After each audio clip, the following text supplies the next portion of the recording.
떨쳐버리고 주 예수 붙들라. 영광 영광 할렐루야. 영광 영광 할렐루야. 영광 영광 할렐루야. 승리하리라. 마귀들과 싸울지라 죄악 벗어넘들로 구주 예수 그리스도 크신 벌을 벌리고 너를 도와주시옵소서. 기다리시니 너서 나오라. 영광 영광 할렐루야. 영광 영광 할렐루야. 영광 영광 할렐루야. 너 승리하리라. 영광 영광 할렐루야. 영광 영광 할렐루야. 영광 영광 할렐루야. 너 승리하리라. 영광의 아버지 하나님 감사합니다. 아버지, 오늘 또 귀한 예배를 저에게 허락해 주신 아버지 하나님, 주님께 온전히 저희들의 마음을 모아 주님께 드리기를 간절히 원합니다. 아버지. 6장 38절 말씀입니다. 신약성경 누가복음 6장 38절, 제 성경으로는 신약 99면에 기록이 되어 있습니다.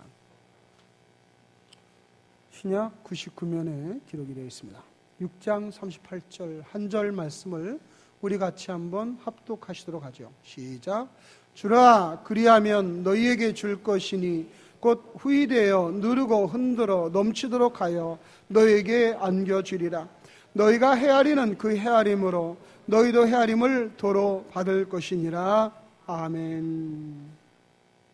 오늘 말씀을 본문으로 해서 복을 받는 원리, 이런 제목으로 은혜의 말씀을 나누도록 합니다. 글로리 성가대가 하나님 앞에 아름다운 찬입니다. 누구나 다 복을 받기를 원하죠.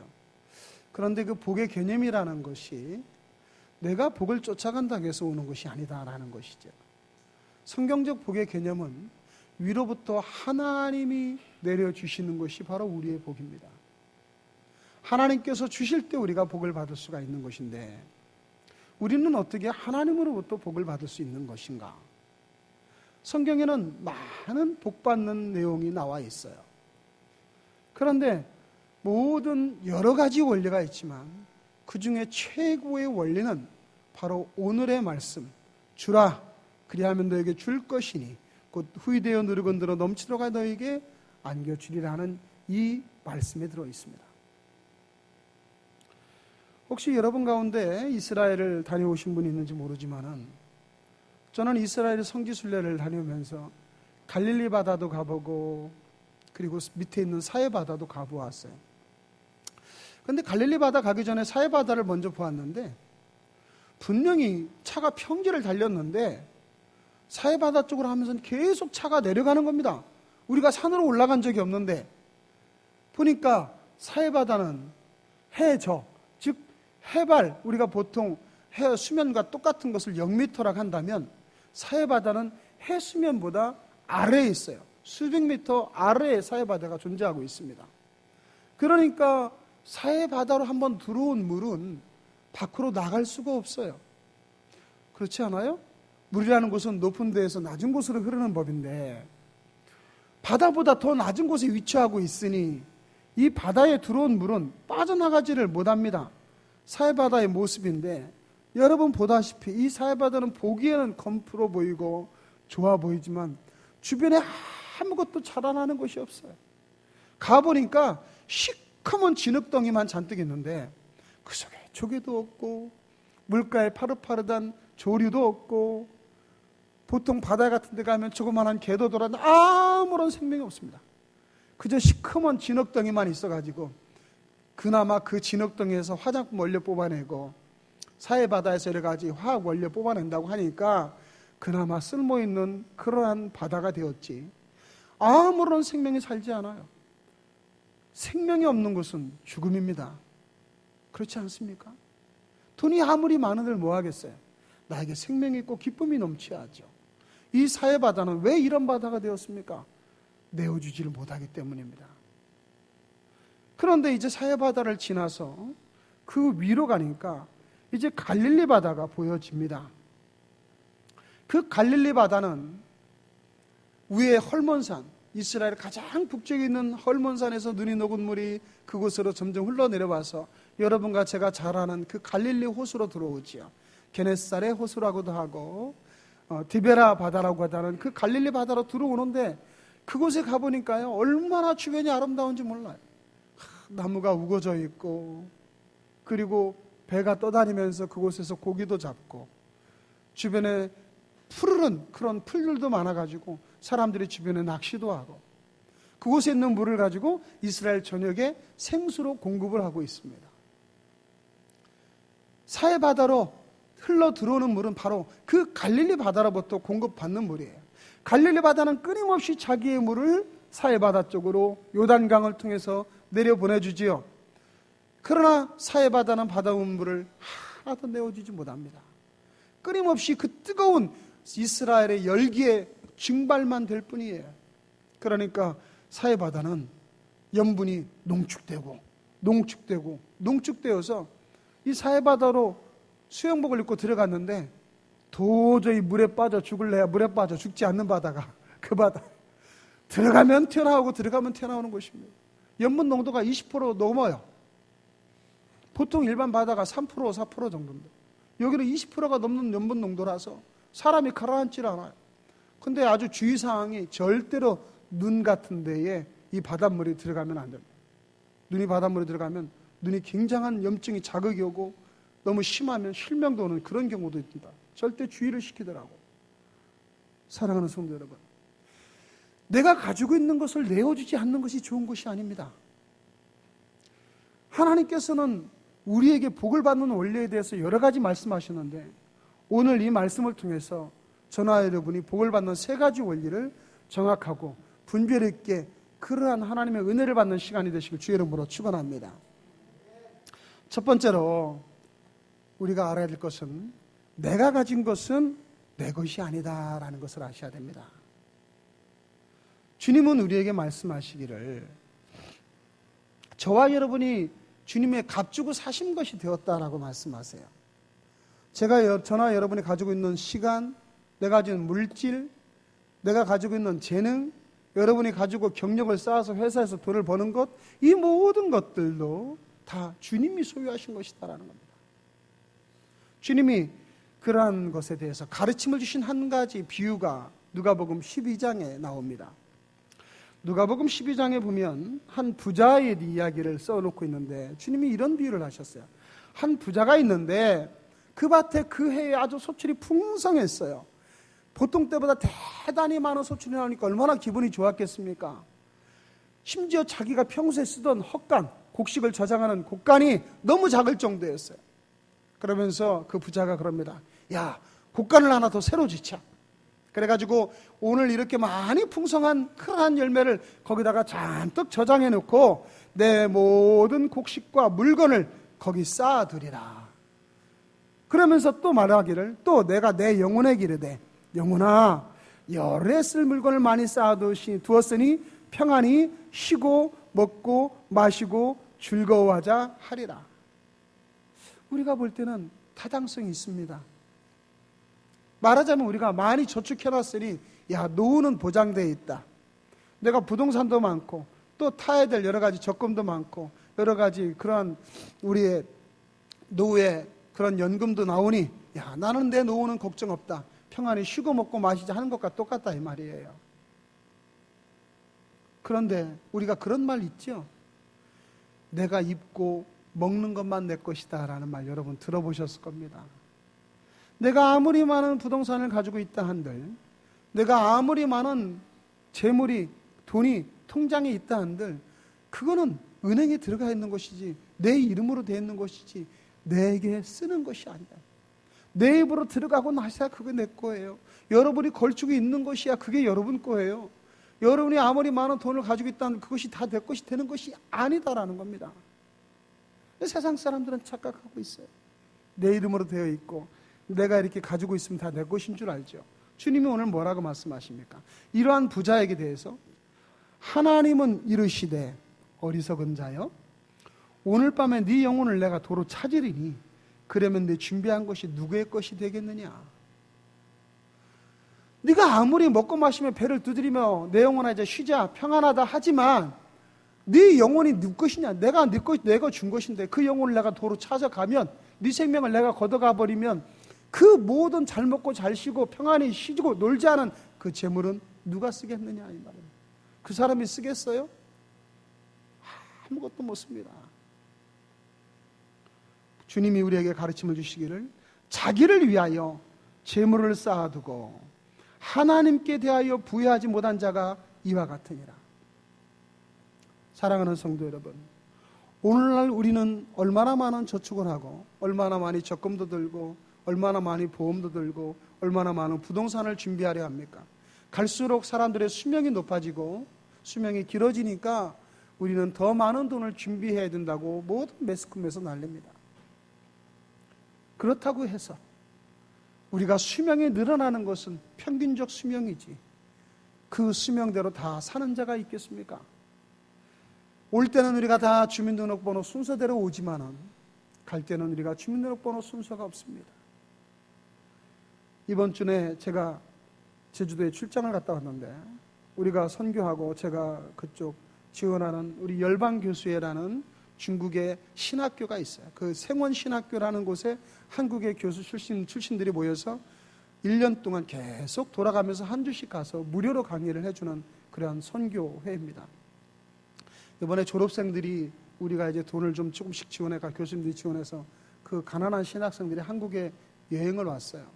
이제 제주도가 무비자 들어오는 곳이라서 제주도 들어왔는데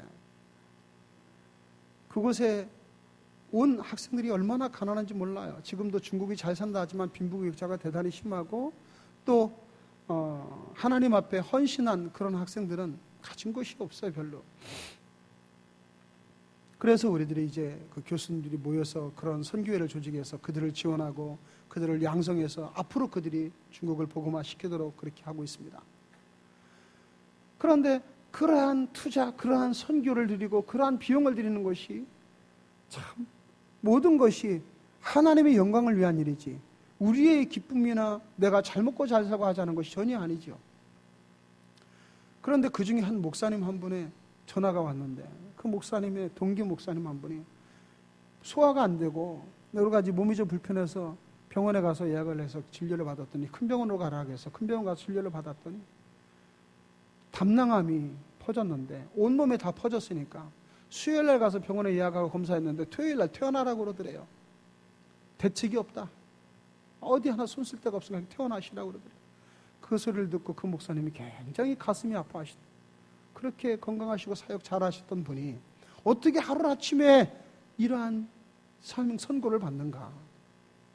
여러분, 우리는 아무도 알지 못합니다.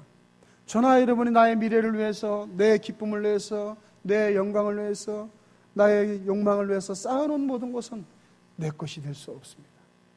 지금 가지고 있는 시간, 지금 가지고 있는 재물, 지금 가지고 있는 능력도 주님이 주신 것입니다. 그러므로 우리들은 분명히 아셔야 될 것은 이 모든 것들이 주님께서 주신 것이라는 사실을 아셔야 됩니다. 전도서 5장 19절에 말씀하기를 또한 어떤 사람에게든지 하나님이 재물과 부여를 그에게 주사 능히 누리게 하시며 제목을 받아 수감으로 즐겁게 하신 것은 하나님의 선물이라. 우리가 누린 것, 내가 잘나서 누리는 건 아닙니다. 주님이 주신 것임을 아셔야 됩니다.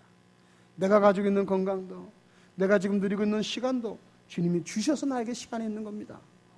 그렇다면 저와 여러분, 우리에게 있어서 우리가 가지고 있는 이 모든 소유, 건강, 시간, 물질, 외모, 능력, 모든 것은 주님의 것임을 고백하는 자에게 하나님께서는 더 풍성한 것으로 채워주실 줄로 믿습니다. 두 번째로 우리가 기억해야 될 것은 우리가 넘치도록 돌아온다라는 겁니다. 주는 것은 넘치도록 돌아온다. 오늘 본문에도 주라 누르면 너에게 줄 것이니 후이되고 누르고 흔들어 넘치도록 하여 너에게 안겨주리라. 참 이상하죠. 우리 것을 내놓으면은 가난하게 되고 없어져야 되는데 왜 우리는 다른 사람을 도와주고 다른 것을 나눠주면 왜 우리가 더 풍성해지고 기쁨이 있습니까? 슬픔은 나눌수록 적어지지요. 그만큼 다른 자들과 나눌수록 우리에게서 슬픔이 나가고 주님이시는 위로와 기쁨이 다시 솟아나기 때문이죠. 사랑도 나누면 나눌수록 더 기뻐지고 기쁨도 나누면 나눌수록 더 기뻐지는데 물질도 마찬가지죠. 내가 가지고 있는 물질을 나눠주고 나눠주면 줄수록 더 풍성하게 많이 채워지는 것입니다.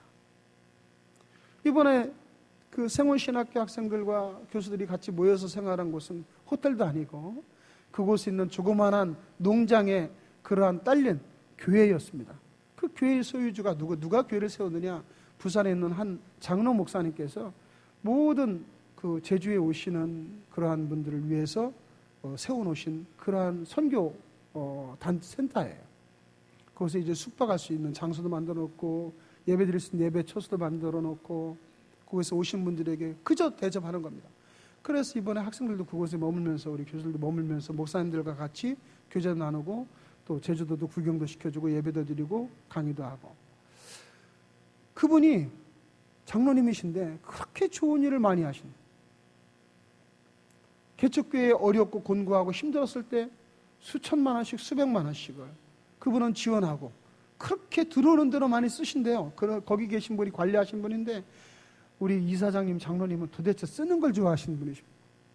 그런데 갈수록 병원이 잘 되고 갈수록 확장되고 점점점 더 좋아지는 일이 많더라는 겁니다. 그러니까 자꾸 나눠주기를 좋아하신다는 거예요. 할렐루야. 움켜쥐면 질수록 썩는 거예요. 여러분이 건강 있습니까? 건강을 나눠주셔야 되죠. 여러분이 시간 있습니까? 주님을 위해서 헌신하시고 쓰셔야 되죠. 거룩한 환전이라는 말이 있어요. 여러분과 제가 해외를 나가게 되면 내가 가지고 있는 한화를 가서 달러로 바꾸지요. 미국을 간다. 미국 가서 한국 돈 줘야 안 받으니까. 그럼 달러로 바꿔가지고 가면 거기서 마음대로 쓸 수 있어요. 마찬가지죠. 우리가 지금 가지고 있는 모든 물질을 내가 가지고 있는 것을 환전하셔야 돼. 어디 것으로? 하나님의 보화로 하나님 나라의 물질로 우리가 환전하셔야 돼. 그것이 바로 거룩한 환전이라는 거예요. 내가 가지고 있는 건강을 하나님 앞에 드려요. 하나님 봉사합니다. 거룩한 환전입니다. 하늘나라에 쌓아놓는 겁니다. 내가 가지고 있는 물질을 하나님 영광을 위하여 사용하게 하나님 앞에 물질로 헌금했습니다. 가난한 자를 도와줍니다. 이러한 것이 다 거룩한 환전이죠. 내가 가지고 있는 재능을 우리가 하나님 영광을 위해 사용합니다. 거룩한 환전입니다. 그 모든 것은 하늘에 쌓여지는 보화로 변하는 것이죠. 그러나 주님은 그것만이 아닙니다. 그러한 것을 통해서 우리에게 주님이 더 놀라운 축복을 채워주시는데 오늘 본문에 보니까 누르고 흔들어 넘치도록 하여 우리에게 돌려주신다라고 말씀합니다. 여러분은 나누어줘서 다시 더 넘치게 돌려받는 기쁨을 경험해 보셨나요? 이러한 것을 경험해 보지 못하셨다면 참으로 저나 여러분은 우리는 불행한 자입니다. 나눠주는 기쁨 그리고 하나님께 드림으로 말미암아 하나님이 우리에게 더 채워주시는 더 놀라운 축복을 우리는 경험해 보셔야 됩니다. 주님이 잠언서 11장 24절로 25절에 말씀하기를 흩어 구제하여도 더욱 부하게 되는 일이 있나니 과도히 아껴도 가난하게 될 뿐이니라. 내가 아무리 움켜줘도 그 사람은 인생에 가난하게 되는 사람이 있어요. 전에도 한번 말씀드렸지만 저는 참 이 생각이 날 때마다 그분이 생각이 나. 저희 외삼촌님 저 광천이라는 곳에 대천 옆에서 어구를 파는 그러한 사업을 하셨던 분이신데 거대한 부를 이루셨어요. 참 장사에 대한 탁월한 재능이 있으셔서 거기다가 또 들어온 돈을 서울 쪽에 좋은 부동산에 투자하셔가지고 수백억 재산이 되신 분이십니다. 그런데 그분은 얼마나 돈을 안 쓰시는지 누가 와도 자기 자녀들한테도 자기 가족한테도 돈을 안 쓰려고 노력하시는 분이에요. 그러니까 동네에서도 아주 구두쇠에다가 짠돌에다가 온갖 나쁜 소문은 다 났어. 그렇게 움켜졌습니다. 왜 움켜졌을까요? 미래를 위해서? 평안한 노후를 위해서? 그러다 보니까 그 외숙모님과 거리는 항상 나쁘고 가면 항상 싸우는 소리밖에 안 들려요. 도대체 저분은 뭐 때문에 살까? 제가 뭐 어른이 된 뒤로는 잘 가보지도 않았겠지만은 항상 그 가정은 돈 버는 일밖에 아무런 낙이 없어요. 그러다가 나이 60 간 넘어서 소식이 와서 병원에 가보니 저기 강남 성모병원에 특실에 입원해 계시더라고요. 혼자 딱 좋은 방에 갔는데 췌장암에 걸리셔가지고 아무것도 먹지도 못하고 주사바늘 꽂고 특실에 입원해 계신, 속으로 참 불쌍하고 딱. 저는 왜 갔냐면 복음을 전하려고. 그전에도 복음을 전했지만 받아들이지 않으셨어요. 그래도 돌아가시기 전에라도 복음을 전달받게 하려고 갔는데 그 수백억 재산은 누가 다 가져갑니까? 아무것도 하나님 일에 쓰지도 못하고 세상적으로 좋은 일을 해보지도 못하고 가난한 자, 도움이 필요한 자 한 번도 나누지 못한 수백억 재산이 어디에 쓰여지겠습니까? 자식들이 갖다 낭비하고 부인이 갖다 성형외과 가서 수천만 원 갖다 준 것만 보았습니다. 여러분, 흩어 구제하여도 더욱 부하게 되는 것이 바로 주님의 원리. 저와 여러분이 물질을 움켜쥔다고 해서 그것이 더 남아나는 것이 아닙니다. 나에게 있는 물질을 주님의 영광을 위해 사용하고 하나님을 위하여 쓰게끔 드리면은 주님은 더 놀라운 축복함으로 채워짐을 믿으시기를 바랍니다. 이것을 경험하시길 바랍니다. 제가 평신도 때 저에게 담임 목사님이 군대에 있을 때 허리를 다치셔가지고 매일 허리를 붙들고 다니세요. 허리를 구부려 다니고 저녁마다 허리가 아파서 그냥 고통을 당하셨어요. 참 안타까우셨는데 아주 오래전이죠. 80년 초니까 어느 분이 마침 한국에서 이제 물침대라는 거 처음 막 나왔을 때, 물침대라는 거 처음 나왔을 때인데 그분이 한 번을 내가 만났는데 그분이 그러는, 이 물침대가 허리 아픈 분에게는 최고 좋습니다. 그러는. 왜 그렇습니까? 누워서 잠을 자면 모든 무게가 분산이 되기 때문에 물침대는 허리 아픈 분에게 최고 좋은 겁니다. 그래서 그게 얼마나 갑니까? 그때 돈으로 300만 원 가까이, 한 30년 전에 300만 원 가까이 갔어요. 처음에 나왔으니까. 야, 지금 저는 근데 그거를 목사님에게 해드리고 싶은데 그때는 저는 가난해도 보통 가난한 사람이 아니었습니다. 버스 타고 다닐 만한 돈도 없을 정도로 완전히 힘이 들었고 하나님 나를 연단시키는 과정 중에 있는데 이거를 해드리고 싶은데 돈이 있어야죠. 그래서 제가 그때는 뭐 카드도 없을 때니까 그 사장님한테, 마침 교회를 다니는 집사님이랑 제가 우리 담임 목사님 이거를 해드리고 싶은데 돈이 없습니다. 나한테 나를 믿고 할부로 주십시오. 아니 내가 어떻게 믿고 주겠습니까? 그 수백만 원을 내가 끝까지 갚을 테니까 걱정하지 마시고 할부로 주십시오. 그 사정사정해서 그분이 마음을 먹고 물침대를 설치를 해드렸어요. 오래도록 그걸 갚느라고 쉽지는 않았습니다. 그런데 목사님을 만나면 목사님이 이 집사, 그때 이 평신도 때 이 집사, 얼마나 이게 좋은지 몰라. 아침 일어나면 허리가 덜 아프고 얼마나 거뜬한지 몰라. 그 말씀 한마디가 얼마나 좋았는지. 그리고요, 저는 그것도 해드리고 제가 11조를 10,000원의 11조를 씨앗을 심기 시작했어요. 하나님 앞에 목사님을 통해 축복 기도를 해달라고 했어요. 10,000원 11조 드리는데 10,000원도 사실 버는 게 없죠. 매일 적자에다가 매일 손해나고 끼니가 간 곳 없을 그런 어려운 때인데 목사님이 간절히 기도해 주시더라고요. 하나님, 이 집사가 11조를 10,000원을 씨앗으로 심습니다. 이 10,000원이 앞으로 200배, 300배의 11조가 되게 해주세요. 속으로 100배, 200배는 그만두고 10배만 돼도 좋겠습니다. 속으로는 그랬는데 정말 하나님께서 1년이 지나가지 않아서 하나님께 복을 부어주시는데 저녁마다 돈을 다 못 셌어요. 얼마나 하나님이 돈을 많이 벌게 하시는지 1년 만에 3,000만 원짜리 집을 샀습니다. 제가 여러분에게 11조 드리라고 온갖 가머니설로 꼬이는 것 아닙니다. 경험한 사람이죠. 여러분, 주님이 말씀하십니다. 주라! 그리하면 누르고 흔들고 넘치도록 너에게 안겨준다고 말씀하시는데 왜 우리는 자꾸 움켜쥐고 왜 그것을 나누지 못하는지 모르겠어요. 오늘 본문의 잠언서 11장 25절에 말씀합니다. 구제를 좋아하는 자는 풍족하여질 것이요 남을 윤택하게 하는 자는 윤택하여지리다. 여러분이 나눠주길 좋아하시고 구제하기 좋아하시고 하나님 앞에 드리기 좋아하는 자에게 더 놀라운 주님의 축복이 넘치시기를 주의 이름으로 축원합니다. 그러나 우리가 한 가지 기억해야 될 것 세 번째가 있습니다. 오늘 본문에는 너희가 헤아리는 그 헤아림으로 너희도 헤아림을 도로받을 것이라 그랬어요. 우리가 기억해야 될 세 번째는 하나님께 인색하면 하나님도 우리에게 인색하신다라는 겁니다. 하나님 앞에 헤아린다. 다른 자를 줄 때도 헤아려요. 요즘에는요, 저희 교회에 있으면 교회는 꼭 거린들이 오게 되어 있어요. 왜냐하면 교회 오면 거절을 안 당하거든. 그러니까 자주 옵니다, 거린들이. 그러면 오시면 제가 호주머니 털어서 드리는데 어떨 때는 없어서 1,000원짜리라도 하나 드리면, 목사님 1,000원이 뭡니까? 더 쓰세요. 요즘은 1,000원 줘도 안 가요, 거린들이. 그래, 맞습니다. 1,000원 가지고 뭘 드시겠어요? 하다못해 라면 한 그릇을 드시다 3,000원 있어야 되니까. 그래, 돈이 많은 저는 또 돈이 원래 없는 사람이라. 원래 없지는 않죠. 주님이 부자니까. 제가 가지고 있지 않았다 이 말이죠. 그 돈을 찾아보니까 없어. 그래가지고 동전까지 해가지고 3,000원 드리면 그때서야 동전이라도 받아가시면서 고맙습니다 하고 또 가요. 이렇게 하나님께서도 거린들에게도 어느 정도 필요하다는 걸 알게 하시는데, 우리가 주님 앞에 예물을 드리면서 헤아린다.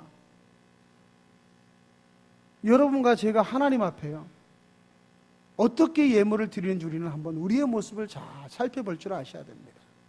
저희가 왜 예배 전에 예물을 드리라고 그러냐면, 하나님께 예물을 드릴 때 그저 호주머니 뒤져가지고 준비되지 않은 거 꼬깃꼬깃 꾸깃대가지고 그냥 그거 갖다가 바구니에다 들어가게 하면 주님이 그거 보시지 않았겠습니까? 야, 네가 나한테 예물 드리려고 준비해 온 거냐? 아니면 다른 사람에게 보일까봐, 헌금 안 드리는 거 보일까봐 네가 호주머니 다른 사람 안 보이게 주머니 꼬깃꼬깃해서 1,000원짜리 한 장 드리는 거냐? 주님이 아시고 우리는 몰라요. 그러나 여기 우리 재정위원님들도 계시지만 우리가 헌금을 수납하다 보면 이상하게 알게 되는 경우가 있습니다. 이분은 참 정성껏 하나님 기뻐하는 예물로 드리는구나. 누군지 이름은 몰라도 이분은 하나님 앞에 그저 형식적으로 드리기 싫은 것, 다른 사람 볼까 봐 드렸구나 하는 것, 그게 느껴질 때가 있어요. 여러분, 사람도 알게 되는데 주님이 그걸 모르시겠나요? 금액이 많고 적으면 하나님이 한 번도 문제 삼으지 않으셨어요. 과부의 2렙돈 되는 것, 주님이 부자가 금화 드린 것보다 더 많이 드렸다고 칭찬하셨어요. 왜? 자기에 있는 전 재산을 하나님 앞에 감사한 마음으로 드렸기 때문에, 준비된 예물을 드렸기 때문에. 그런데 우리는 하나님이 거지도 아닐진데 마치 하나님 거지한테 동냥하듯이 그러한 예물을 드리는 모습은 우리에게 없었습니까? 우리가 그렇게 주님 앞에 헤아린다면 주님도 우리를 헤아리신다고 말씀하십니다. 미국의 유명한 에이미 로엘이라는 시인이 있는데 그가 쓴 단편 작품 중에 롱펠의 꿈이라는 작품이 있어요. 그는 시골의 한 군주, 조그마한 성의 귀족이었는데 그의 소망이 무엇이냐면, 어디선가 소문을 들었는데 예수님께서 마지막에 유월절 만찬을 드셨던 성배, 포도주 잔이 어딘가 있다라는 소문을 들었어요. 그래서 이 롱펠이라는 자가 믿음이 신실한 자라, 나는 정말 그 성배를 찾아서 많은 자들에게 그것을 공개했으면 좋겠다. 그래서 이가 준비해가지고 몇 년을 떠날 준비를, 돈도 가지고 음식도 가지고 말을 타고 이제 드디어 그 성배를 찾으러 떠났습니다. 어디 있는지는 모르지만 찾겠다는 각오를 가지고 떠났어요. 이제 한참을 가서 며칠이 지났는데 한 광야에서 문둥병에 걸린 나병 환자를 만났어요. 그가 침물이 흐르고 더럽고 추잡한 모습으로 와서 손을 벌립니다. 귀족이시여, 나에게 좀 은혜 좀 주시죠. 베풀어 주십시오. 그때 이 롱펠은 막 의기 충만하고 성령 충만한 것처럼, 기쁨 충만한 것처럼 나아가는데, 성배를 찾으려는 각오와 결단을 하고 있는데 침물이 절절 흐르고 더럽고 냄새나는 한 거린이 와서 앞을 가로막고 한 분 달라가니 기분이 잡쳤어요. 나는 지금 거룩한 하나님의 성배를 찾으려고 나가는 그러한 성실하고 신실된 구별된 몸이니 내게 오지 말라. 그래, 그를 쫓아내버렸어요. 그리고 그는 다시 찾으러 갔습니다. 여기를 다니고 저기를 다니고 이 지역을 다니고 저 지역을 다니고 몇 년이 흘렀습니다. 그러나 그가 찾으려는 성배는 찾지 못했죠. 그리고 그가 가지고 있는 돈은 다 떨어지고 옷도 떨어지고 양식도 떨어지고 더 이상 버틸 수가 없어서 그는 몇 년이 지나서 자기 고향으로 돌아오는 길이었습니다. 그가 짊어진 조그마한 주머니, 그 헝겊 주머니에는 말라 비틀어진 빵 몇 조각과 그리고 물 떠먹을 때 쓰는 표주박 하나만 들려 있었습니다. 그가 다시 돌아오는 길에 몇 년 전에 만났던 그 문둥병 거린을 거기서 다시 만났어요. 근데 그 거린은 여전히 몸이 아팠고 지금은 그때보다 더 나약해져 가지고 쓰러져 가다시피 하는 몸이었습니다. 그가 와서 그에게 얘기를 합니다. 나에게 먹을 것 좀 주세요. 롱펠은 자기가 가지고 있는 마른 빵을 내어주었어요. 그리고 그 마른 빵을 삼키기 어려운 나병 환자를 위해서 조금 기다리시오. 내가 가서 이 표주박에 물을 떠올 테니 그것과 같이 먹으십시오. 그래서 내려가서 표주박에 물을 떠가지고 그 마른 빵을 적셔서 그를 안고, 힘들어하는 그를 안고 먹여주었습니다. 그때 갑자기 그 거린의 모습이 변하기 시작했어요. 갑자기 그가 환한 모습이 변하기 시작하더니 예수 그리스도의 모습으로 변한 겁니다. 그때 예수님께서 변한 그가 그런 말을 합니다. 롱페라, 네가 이제껏 내가 사용했던 성배를 찾아다녔지만 그 거룩하고 영광된 성배는 바로 너의 표주박이 너의 거룩한 성배니라. 힘들고 괴롭고 지친 자에게 나눠준 그 물 한 것을 떠준 그 표주박이 바로 거룩한 성배다 이 말입니다. 오늘날 우리는 너무나 많은 것을 가지고 있으면서도 주님을 위하여 우리는 헤아립니다. 내 자녀를 위하여 이것이 있어야 되고, 내 미래를 위하여 이것도 있어야 되고, 내 건강을 위하여 이것도 준비되어 있어야 되고, 우리는 움켜집니다. 하나님 앞에 우리의 마음이 어디 있을까요? 내 보물 있는 곳에 내 마음이 있다고 했는데 우리는 이 땅의 모든 것을 쌓아놓으려 하고 하나님 앞에 거룩한 환전을 하지 않으면서 어떻게 우리의 마음이 주님께 있다고 할 수 있을까요? 그 거렁뱅이 냄새나는 문득병 환자를 안고 물을 먹이는 그 표주박이 거룩한 성배가 된다면 저와 여러분이 교회를 사랑하는 마음으로, 어려운 환자를 돕는 마음으로, 고난당하는 자를 돕는 그 손길, 그 시간, 그 헌신이 하나님 앞에 바쳐진 거룩한 성배가 되지 않겠습니까? 사랑하는 성도 여러분, 우리는 주님 앞에 반드시 가는 날이 오게 될 것입니다. 주님 앞에 올라가서 그 날 주님은 우리의 모든 삶을 다 돌아보게 될 것입니다. 오늘 이 설교를 듣고 이 예배 가운데 참여하신 분들이 마음의 도전이 되실 수도 있을 겁니다. 오늘 하필 목사님이 저렇게 불편한 설교를 하시냐, 나에게 마음이 찔림이 있고 내 마음에 하나님이 주신 감동이 있다면 참 좋은 말씀이다, 내가 이제 좀 뭔가 변화해야 되겠다 라고 결단하셨다면 대단히 좋은 일입니다. 그러나 결단한 것으로 끝나면 유익하지 않습니다. 야고보서 2장 14절로 16절에 말씀하기를 내 형제들아, 만일 사람이 믿음이 있노라고 행함이 없으면 무슨 유익이 있으리요? 그 믿음이 능히 자기를 구원하겠느냐? 만일 형제나 자매가 헐벗고 일용할 양식이 없는데 너희 중에 누구든지 그에게 이르되 평안히 가라, 덥게 하라, 배부르게 하라 하며 그 몸에 쓸 것을 주지 아니하면 무슨 유익이 있으리요? 오늘 저와 여러분이 이 설교의 말씀을 듣고 이 말씀을 듣고 나에게 도전이 되고, 주여 내가 이제는 정말 하나님의 기뻐하는 삶으로, 거룩한 환전을 하는 삶으로 내가 살아야 되겠나이다 결단하셨다 하더라도 실천하지 않는다면 그것은 유익함이 없습니다. 그것은 참된 믿음이 되지 않습니다. 사랑하는 성도 여러분, 저나 여러분은 하늘나라의 소망을 두고 사시는 분들입니다. 우리가 이 땅에 소망을 두고 살지 않을진데 우리는 저 하늘나라에서 주님 앞에 올라가는 그날 주님이 우리에게 칭찬할 것이 있어야 되지 않겠습니까? 우리 거룩한 환전을 하시는데 오늘 주님 주시는 그 말씀대로 살아간다면 하나님은 이 땅에서 우리가 점점점 가난하게 되고 없어지는 것이 아니라 누르고 흔들어 넘치도록 하여 우리에게 안겨주신다고 말씀합니다. 오늘 이 말씀을 듣고 도전이 되신다면 저와 여러분의 삶을 한번 돌이켜보시고 내가 가지고 있는 것은 무엇인가 한번 헤아려 보십시다. 나에게 남이 갖지 못한 재능이 있다면 그것을 주님의 영광을 위하여 사용하십시오.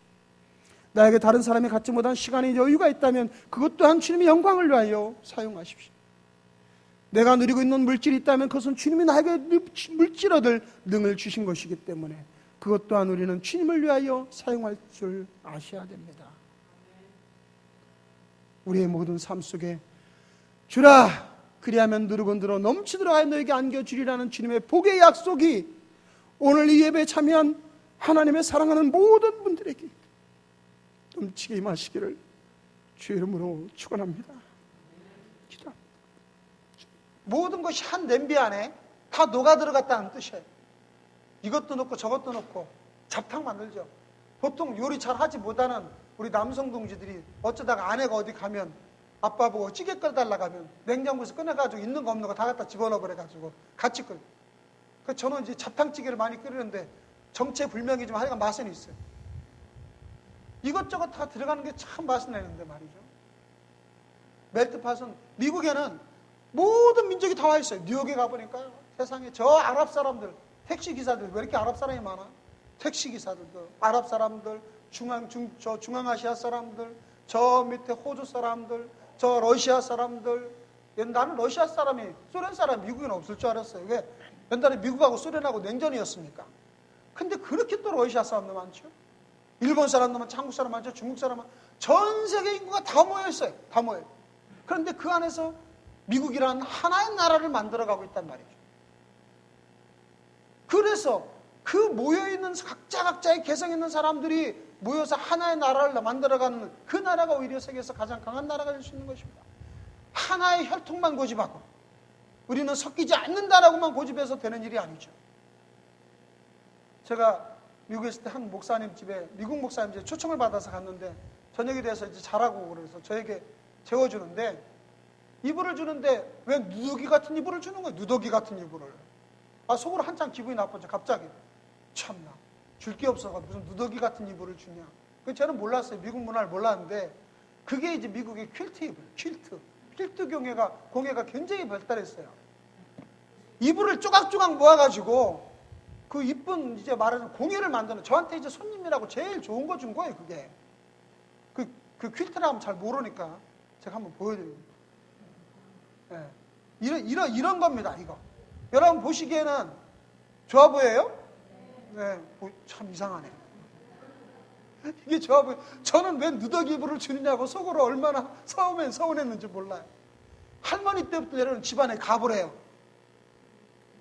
이게 왜 그러냐면 퀼트는 각자 천들이 남는 거라든가 각자 여러 모양의 천들을 모아가지고 하나로 아주 멋있는 작품을 만들어가는 거예요. 그 퀼트 공예가 미국에 굉장히 발달했죠. 어떻게 각자 조각이지만 그런 것들이 멋있고 그런 것들이 멋진 작품이 될 수 있습니까? 교회도 마찬가지예요. 우리는 서로 하나가 모여져가지고 각자가 모여서 하나로 만들어지는데 내가 잘났다고 해서 나하고 너하고 같이 붙기 싫어해서 내가 그 옆에 있는 사람을 띄고 붙인다면 우리는 하나가 만들어지지 않고 서로 조각조각으로 나누어지게 되고 돌봐주지 못하게 될 것입니다. 성경은 말씀합니다. 서로 같이 돌보라고 말씀합니다. 오늘 본문에 보니까 우리는 만일 한 지체가 고통을 받으면 함께 고통을 받고 한 지체가 영광을 얻으면 모든 지체가 함께 즐거워하느니라. 그러므로 누군가가 고통을 받으면 그 고통이 나의 고통이요 누군가의 즐거움이 나의 즐거움이 되기 때문에 성경은 말씀하기를 서로 같이 돌보라. 서로 같이 돌보라. 혼자 돌보라는 게 아니에요. 서로 같이 돌보셔야 돼요. 그래서 한 여전도회 회원이 어려움과 아픔 당하면 같이 가서 돌봐주고 남성 동지들이 남전도회 회원이 누가 어려움을 당하면 남전도회 같이 가서 돌봐주고 셀 모임에서 셀 구성원이 누군가 아픔을 당하면 같이 가서 돌봐주고 우리는 이러한 같이 돌보는 일로 인해서 서로 같이 세워지게 되는 것입니다.